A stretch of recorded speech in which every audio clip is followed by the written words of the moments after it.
Hello' guys, কি খবৰ আপোনালোকৰ? আজি বহুত দিন পুৰা ব্লগ জনাই আমাৰ লগত দেখাও আছে। আজি এগেইন যাই আছোঁ নলবাৰীত গেলি কাপোৰ চাপোৰ অলপমান কিনবা লগা আছে।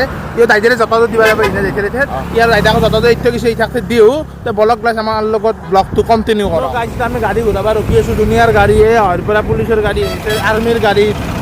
পাৰিবি না ঘূৰাবা? তই এক্সপিৰিয়েঞ্চ আছে মোৰ। তো গাইজ আমি যাই থাকাতে এখন হেৰি বস্তু এটা পাইছোঁ, এই ষ্টেডিয়ামখন চাচোন।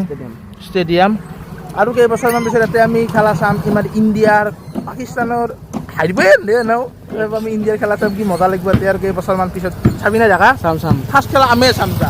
আমি এইখানতে যাই থাকতে ঘৰ এইটো জেঠি তাতে ভুই ৰৈ আছে। কি মজা জেগা চাওকচোন, কেনা হৈছে দেখা আহি কিনে তোৰ বমি লাগে দেচোন। মই ফাৰ্ষ্ট আহিছোঁ আজি যাই থাকতে ঘৰত। বাছ মজা জেগা আহি দেখিব লাগে আৰু আহিম থাকাকে আহিম একদিন বঢ়িয়াকৈ ফুৰিম থাকিম লাম ভুইও ৰুম একদিন আহি কিনে বঢ়িয়া। যাই আছোঁ বিশালক গেলি কাপোৰ কিনবা। মই সদায় গাইছ কিনিয়ে দেখোঁ, আজি নিকিনো দেই গাইছ। ইয়াত টকা নাই, মোৰ টকাৰ অভাৱ নাই নহয়। টকা পানী টকাৰ মোৰো অভাৱ নাই, কিন্তু তিৰিৰ কাপোৰ কুৰ্তা পকেট ভৰাই লৈ যাব লাগিব। তই 2 নম্বৰ মই টিপি দিছোঁ 2 নম্বৰ। এয়া হাত খান দে, দৰ্জাখন মাৰে হাত খান দে। হাত নামে জগন্নাথ না কি কবি দেখা। তো গাইছ নলবাৰীৰ পৰা আহি পালোঁ, দেখাও আছে। আমি বঢ়িয়াকৈ দেখাই ইয়াক ঘৰত নামি কিনে মই ঘৰত যাওঁ। ভিডিঅ' ভাল লাগিলে লাইক শ্বেয়াৰ কমেণ্ট কৰি দিবা। Next bye bye.